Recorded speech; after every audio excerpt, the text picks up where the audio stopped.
Hello guys, welcome to Spotlight Cooking. ഇന്ന് നമ്മൾ ഉണ്ടാക്കാൻ പോകുന്നത് ഒരു സിമ്പിൾ കുക്കർ ബിരിയാണിയാണ്.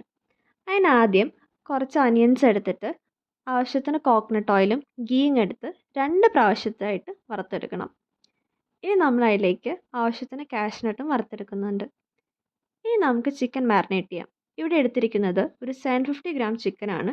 അതിലേക്ക് ക്രഷ്ഡ് കാന്താരി മുളക്, tomato, ginger garlic paste, curd, പിന്നെ ആദ്യം നമ്മൾ വറുത്ത് വെച്ചിരുന്ന അനിയൻസിൻ്റെ 3/4 പാർട്ടും ആഡ് ചെയ്തിട്ടുണ്ട്. പിന്നെ ഒരു പിടി മിൻറ്റും ഒരു പിടി കൊറിയാൻഡർ ലീവ്സും ആഡ് ചെയ്തിട്ടുണ്ട്. ഇനി മസാലാസ് ആഡ് ചെയ്യാം. നമ്മൾ turmeric powder, coriander powder, chilli powder, pepper, salt, garam masala ഇതെല്ലാം ഇതിലേക്ക് ആഡ് ചെയ്തിട്ടുണ്ട്. ഇനി നമുക്ക് ഒരു ലെമൺ സ്ക്വീസ് ചെയ്തിൽ അതിലേക്ക് ഒഴിക്കാം. ഇത് നന്നായി കൈ കൊണ്ട് നമ്മൾ മിക്സ് ചെയ്യണം. മിക്സ് ചെയ്ത ശേഷം കുറച്ച് നേരം നമുക്ക് മാറ്റി വയ്ക്കാം. ഇനി നമുക്ക് റൈസ് പ്രിപ്പയർ ചെയ്യാം.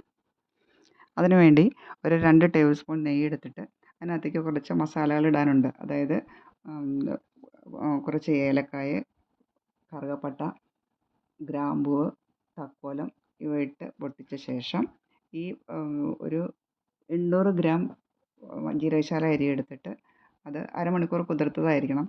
എന്നിട്ട് അതിൽ വറുത്തെടുക്കുക.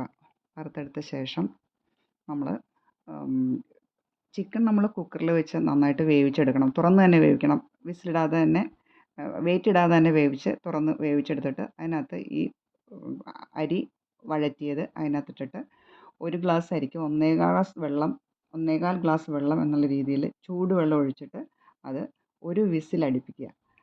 അത് മീഡിയം ഫ്ലെയിമിലിട്ട് വിസിലടുപ്പിക്കണം. പ്രഷർ മുഴുവൻ പോയി കഴിഞ്ഞിട്ട് തുറക്കണം. എന്നിട്ട് നമ്മൾ ഇളക്കി അത് വേറൊരു പാത്രത്തിലേക്ക് പകരുക. അപ്പോൾ ബിരിയാണി റെഡി. ഇനി അതിലേക്കായി ഒരു സലാഡ് ഉണ്ടാക്കുക. 2 ബീറ്റ്റൂട്ട് എടുത്ത് പുഴുങ്ങി അത് ചെറുതായിട്ട് അരിഞ്ഞ് അതിൽ കുറച്ച് തൈരൊഴിച്ചിട്ട് ആവശ്യത്തിന് പച്ചമുളകും കീറിയിടുക, ഉപ്പിടുക. അതാണ് സലാഡ്. വീഡിയോ ഇഷ്ടപ്പെട്ടെങ്കിൽ എല്ലാവരും ലൈക്ക് ചെയ്യുക, ഷെയർ ചെയ്യുക, സബ്സ്ക്രൈബ് ചെയ്യുക. Thank you. ഡീറ്റെയിൽഡ് ആയിട്ടുള്ള ഇൻഗ്രീഡിയൻസ് ഡിസ്ക്രിപ്ഷനിൽ കൊടുത്തിട്ടുണ്ട്. എല്ലാവരും കാണുക.